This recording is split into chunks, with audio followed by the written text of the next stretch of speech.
Assalamu alaikum fam, hope you're doing well. I just made some wonderful homemade bread from scratch in this beautiful handmade bread pot that was wonderful because it's the perfect size for little homemade breads.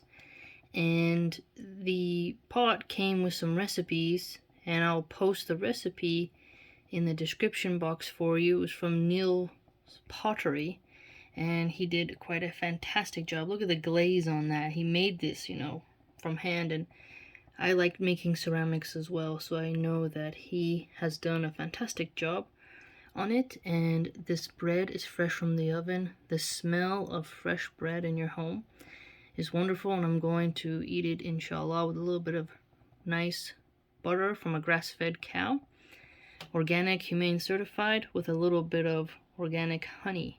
It's really, really good. If you haven't started to learn how to make bread, I highly recommend it.